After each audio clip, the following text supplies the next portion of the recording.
Hello everyone and welcome to my Let's Play of White Knuckle. Today we're going to take on something a little different from my usual games, diving into a world that is as fascinating as it is eerie, and stressful as hell. White Knuckle is a 3D roguelike set in a dystopian, almost horror-like environment. Our goal sounds simple, but it is incredibly challenging in practice. We have to navigate the towering structure of Substructure 17.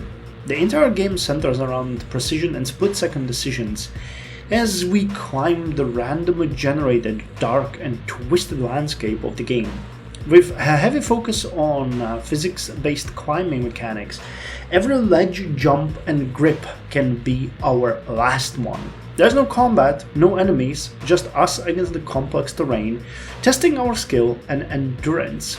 And I mean, we don't really need enemies when a toxic biomass is slowly rising from below, ready to dissolve us on contact.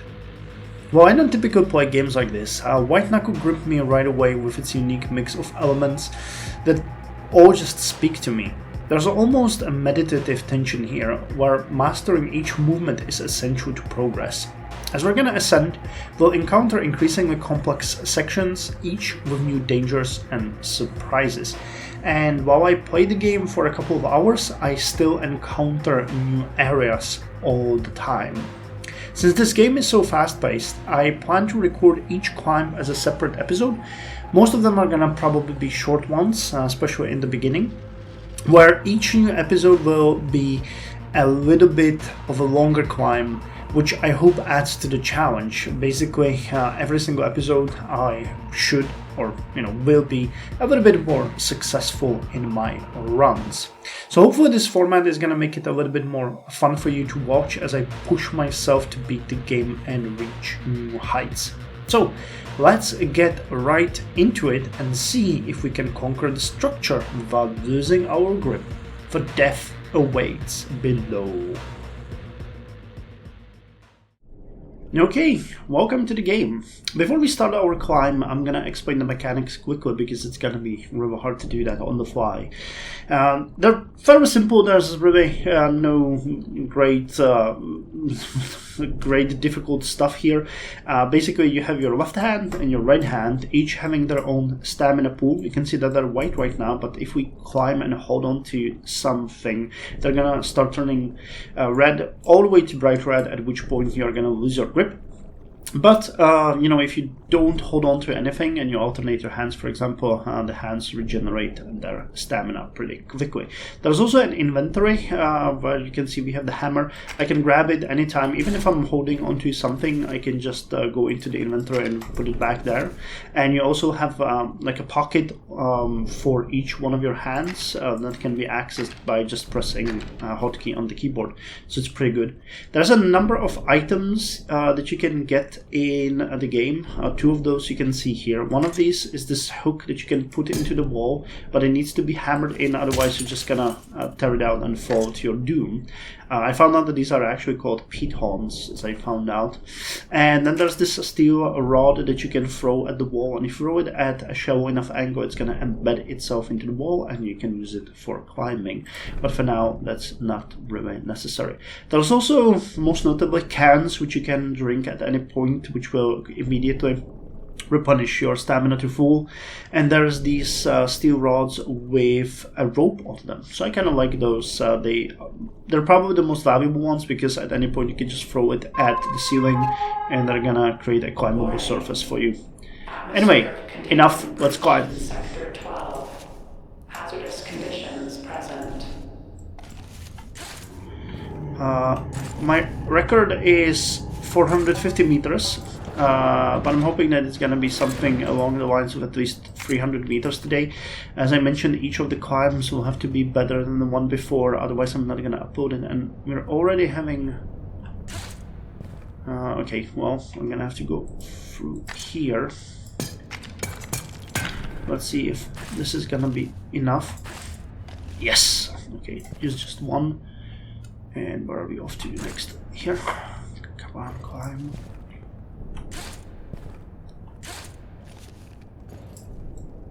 I actually don't think I've ever seen this particular section before. Hold on. Okay.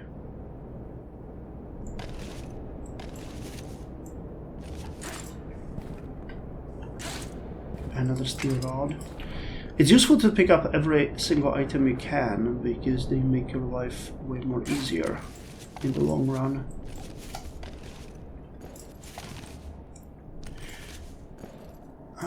The sludge is already rising from below, so we really don't have much time to waste. It will catch up with us eventually. Okay, good items. Oh, great. I hate these things. I don't know what these are called. I never really bothered. I just call them grabbers. They remind me of Half-Life, where you have, you know, the ceiling things that eat you up, and these are exactly as annoying. You can hit them with a hammer and they'll let go, but they will come back eventually, and they are really super annoying. Okay, let's climb quickly before they... If they catch you, they're gonna pull you towards them, which can mean a fall to your death in most cases, because you're gonna fall into the toxic sludge, which take a little bit of time to whack them a little bit. And the section also ends in a nasty broken ladder usually, which I really hate because it's quite difficult to move through. Generally, oh, don't like the section. Oh my god, we nearly fell there. Yeah, here's the actual section, but we have a lot of items, so it should be fairly easy. Okay, put it in there, change your hands quickly.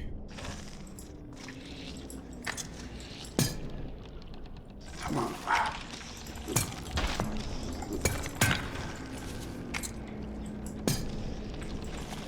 Yeah, we're running out of stamina already. Come on. Pull up, pull up, pull up, pull up. Okay, we got it. 150 meters, not so shabby, but almost starting here. You will notice that the game is using sort of prefabbed areas, yeah, but they have a lot of variations, so it's not always the same as you're used to. There's going to be different ways to go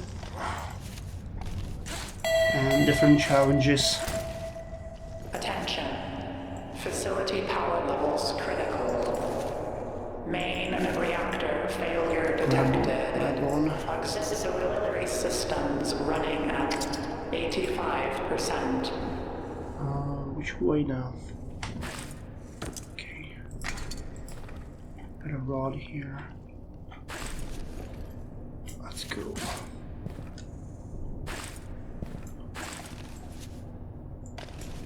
Wait. Oh. Okay, this way. Climb. 200 meters, not a bad run. Again, one mistake, as you can see, is usually going to end your run, so it's really important to not make any mistakes. Oh hey! I like this can. And more pitons. Attention. Structural integrity at 63%. Yeah, this section will require a lot of stamina. I remember that. Come on.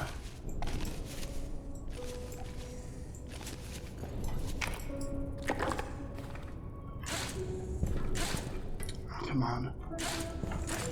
What a waste! I didn't have to drink that then.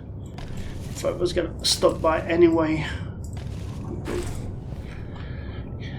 Okay, you're probably not feeling the stress yet, but I am, because I know what's below us.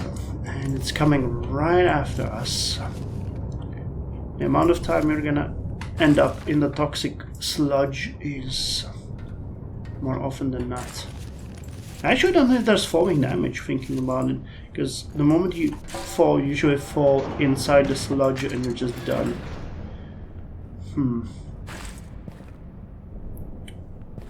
Okay, what the hell are we supposed to do here?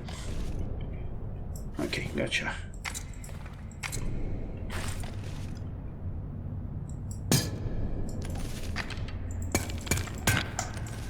Go. Oh my god! Yeah, you can already hear it bubbling below. God damn it, quickly.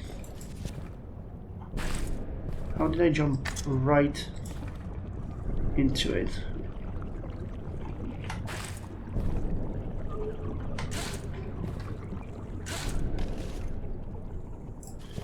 Come on, climb.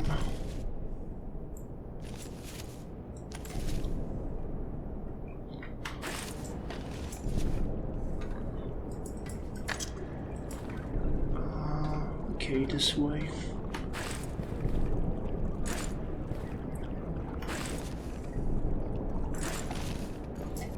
Oh snap, this is value.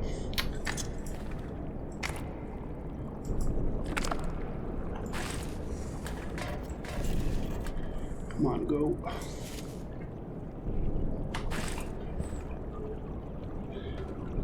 Which way? There's a handle here, but I don't see... Okay, this way. Come on, go. 300... Oh no! No! Ah, man! 302.24 meters. What a bad fall. But you know, at least you saw me do one of those mistakes that's gotta end you. You need to be really careful not to hurry too much. And I mean, 300 meters is not too shabby. You can see that my highest ascent is 449.91. And so we'll see in the next one if we're going to be able to deal with that. But I like the fact that our rate of ascent was slightly faster than previously, because this shows how fast you can orient yourself in the various areas. So anyway, I hope you found this interesting. The game is to be out later on this year, I believe, or maybe early next year. I'm not even sure if they specified it, but the demo is available and it's amazing. So I would encourage you all to go and download it, because this game is really cool. And I'm gonna go ahead and do another climb right now.